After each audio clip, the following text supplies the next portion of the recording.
Mahigpit ang pagbabantay ng pulisya sa bahagi ng Mendiola at Recto sa Maynila kung saan nagkagulo sa protesta noong Setyembre.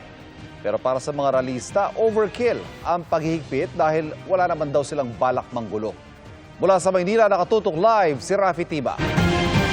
Rafi.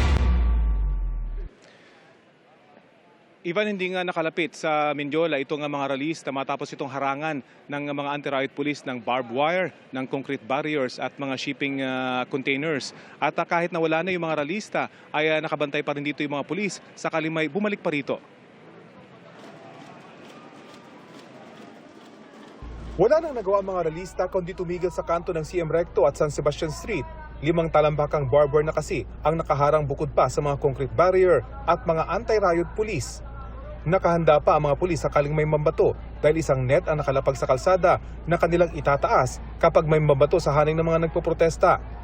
Dahil hindi na makalusot ang mga ralista, dito na sila nagprograma. Mula Luneta, bit-bit nila ang effigy ni Pangulong Bongbong Marcos at VP Sara Duterte. Sinira nila ito bilang simbolo umano ng kanilang pagkondena sa korupsyon at katiwalian sa pamahalaan sa pamumuno ng Pangulo at Pangalawang Pangulo. Kami ang taong bayan! Kami ang taong bayan! Sukang-suka na sa korupsyon! Gate ng grupo, wala naman silang balak manggulo, kaya nakakapagtaka umano ang anilay overkill na pagbabantay ng mga pulis. Walang agenda na magkasik ng gulo. No? Ang gusto lang natin, makapagpahayag. Of course, problema natin, pag ganito yung sinasalubong sa atin, nakaka-pretensyon. Kasi ang magiging pakiramdam ng tao, sinisikil yung kanilang karapatang magpahayag. Kalahating oras lang mula nang dumating, agad nag-disperse sa mga grupo. May mga marshal na nagtitiyak na walang matitira sa kanilang hanay.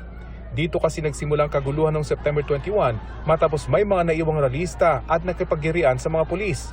Ito raw ang nais iwasan ng pamahalaan kaya naging mahigpit ang kanilang pagbabantay.